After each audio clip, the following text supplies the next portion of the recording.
They said Keith Urban was the man who turned heartbreak into harmony. But what if the music was just a cover-up? What if behind every love song was a confession he never meant for us to hear? Because last night, in what fans are already calling the biggest emotional mic drop of 2025, Keith Urban finally broke his 2-decade silence and said the words no one, not even Nicole Kidman, ever expected to hear. She was the only woman I ever truly loved. Now, hold on, the man who once serenaded millions is suddenly spilling confessions like a late-night podcast guest. What triggered this sudden truth bomb? A secret memoir? A leaked voice note? Or maybe, just maybe, a guilty conscience catching up with him under the Nashville moonlight? From red carpets to rehab rumors, from golden couple to ghosted hearts, Keith's latest revelation has set the internet ablaze. Was this a heartfelt apology, a PR stunt, or a love letter written too late? Because when a country legend decides to confess, you can bet it's not just another sad love song. It's the sound of a man finally telling the truth he spent 20 years trying to sing. Around Dot, they called them Australia's golden couple, the fairy tale that made even Hollywood believe love could survive the spotlight. But according to sources close to the chaos, that glittering image was more Photoshop than truth. Because while the cameras flashed and the crowds cheered, Keith Urban and Nicole Kidman's perfect love story was allegedly cracking like a vinyl record left in the sun. The man who once said music healed every wound was now nursing one that no melody could mend. And when he finally confessed that Nicole was the only woman I ever truly loved, insiders say it wasn't nostalgia, it was regret. Serious, 20 years too late kind of regret. So what really went wrong between the country superstar and the Hollywood queen? Well, buckle up, because this isn't your typical heartbreak ballad. According to one anonymous former tour manager, Keith lived for the stage. But when the lights went out, so did he. The story goes that his obsession with perfection, the next hit song, the next platinum record, became the silent third person in their marriage. Nicole, meanwhile, was balancing film sets, red carpets, and motherhood, all while trying to keep her husband from spiraling back into addiction. She wasn't just his wife, another insider claims. She was his rehab, his therapist, and sometimes his excuse. But behind the loving smiles and glossy magazine spreads, something darker was brewing. Whispers of late-night arguments, canceled shoots, and unexplained absences began to swirl. One source close to Nicole's team recalled, she'd show up on set, flawless, as always. But her eyes, those eyes told a different story. Meanwhile, Keith's friends allegedly noticed a shift in him too. He wasn't writing love songs anymore. He was writing apologies disguised as lyrics, and then came the alleged incident. The one no one talked about publicly, but everyone in Nashville seemed to know. A night of drinking, a hotel room, and a stranger whose name was never mentioned again. The tabloids had theories, but Nicole had evidence.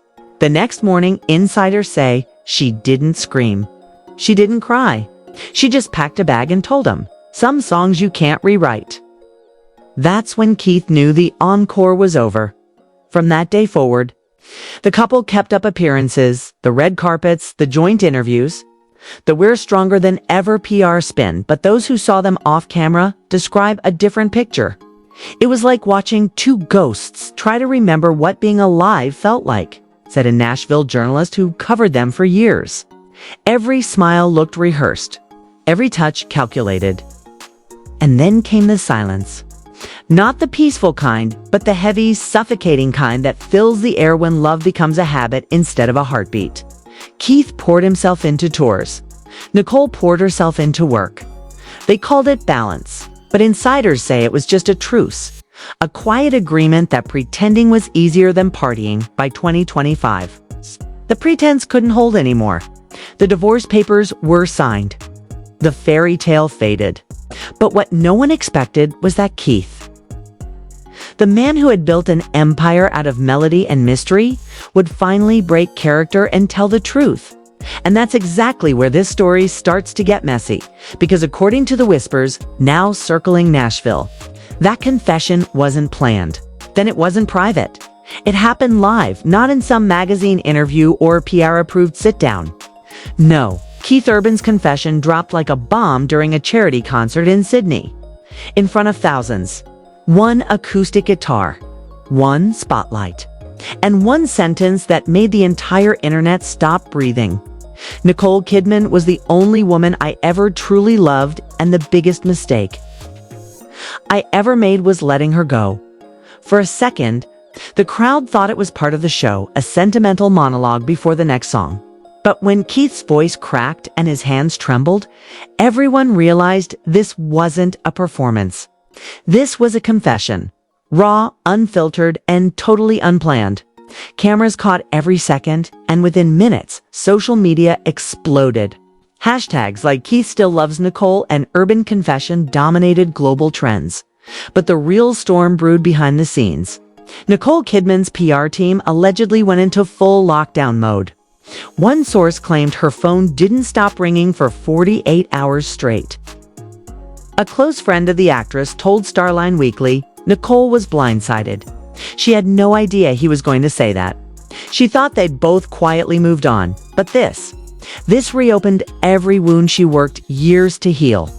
And the press, of course, smelled blood. Tabloids published exclusive leaks of supposed old emails between the two, some sweet, others shockingly bitter. One even claimed Keith once wrote, "You'll never stop being my muse, even when you're not mine," whether real or fabricated. The narrative was set. The broken-hearted cowboy still haunted by his Hollywood queen. But that wasn't the only twist. Just days after the confession, rumors surfaced that Keith's current partner, backup singer Talia Monroe, had stormed out of their Nashville home. Anonymous insiders fed every gossip outlet in town. Talia felt humiliated. She said she'd been living in Nicole's shadow for years, but this was the final straw. And as always, the internet did what it does best, pick sides. One camp labeled Keith the last true romantic of country music, while others accused him of emotional manipulation, saying the confession was a publicity stunt to boost his fading career. A viral tweet read, "Nothing says love like confessing on stage when your ex has clearly moved on." Harsh, but not entirely untrue. Meanwhile, record executives reportedly panicked. Keith's upcoming album, Echoes of Her, suddenly became a PR nightmare. We had to decide if this was art imitating life or life turning into a PR disaster, said a source from Capitol Records. Sales skyrocketed overnight, but so did scrutiny. Every lyric, every line was dissected. Was the one that got away really about Nicole? Was wasted time his coded apology?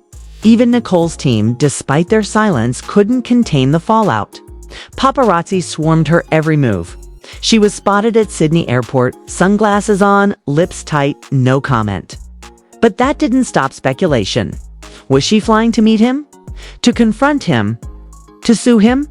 As the headlines raged and fans divided, one thing became clear. Keith's confession had revived an old story, but also awakened something far more dangerous. Because when love, regret, and fame collide, the truth is never clean. The confession might have gone viral, but what followed turned Keith Urban's career and reputation inside out. Within days, what began as a tearful moment of truth spiraled into a full-blown media circus. Talk shows dissected every syllable. Entertainment pundits called it the heartbreak event of the decade. Even late-night hosts joined in. Mocking Keith Urban just released a new single. It's called Oops. I said that out loud, but the laughter didn't last long. Behind the humor, something darker was brewing. Reports surfaced that Nicole's legal team had contacted Keith's representatives, warning him to cease any public statements implying romantic involvement. Translation: shut up or face consequences.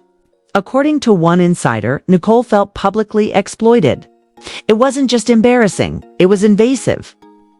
Meanwhile, Nashville's country music community started whispering. "He broke the unspoken rule," said one veteran producer. "You don't drag your past onto the stage, especially when that past has more Oscars than Grammys." Sponsors began to pull out of upcoming events, citing public controversy. One luxury watch brand allegedly suspended his $1 million endorsement deal. And when his label tried to spin the moment as authentic vulnerability, fans weren't buying it.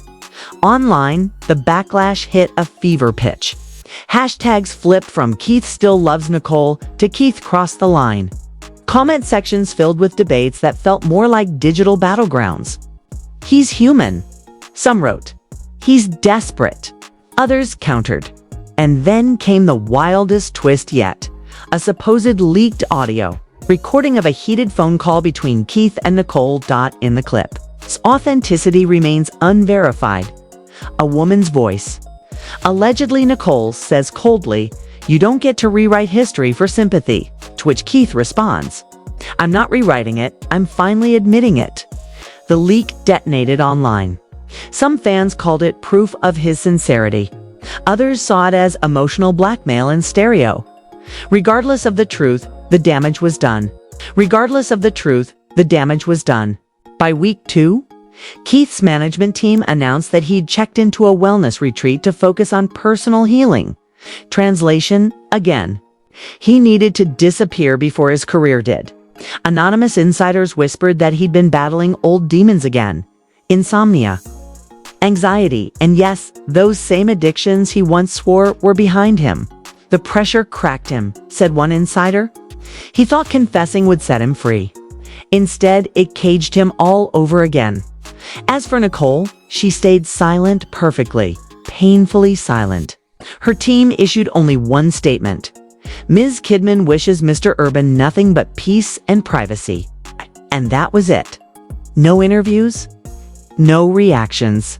Just the elegant detachment of a woman who refused to play in the circus. Her ex accidentally unleashed, but fans still hold on to hope. Some believe Keith's wellness retreat is really an attempt to win her back in private. Others think it's all part of a marketing ploy for an upcoming tell-all documentary. Because in the age of viral confessions and emotional clickbait, who can tell the difference anymore? One thing's certain, the man who once wrote love songs for millions is now living one he can't seem to end. And as the dust settles, the question echoing across the internet isn't whether Keith Urban loved Nicole Kidman, it's whether he ever stopped. So, what do you think? Was Keith's confession a raw moment of truth? Or a desperate bid for attention?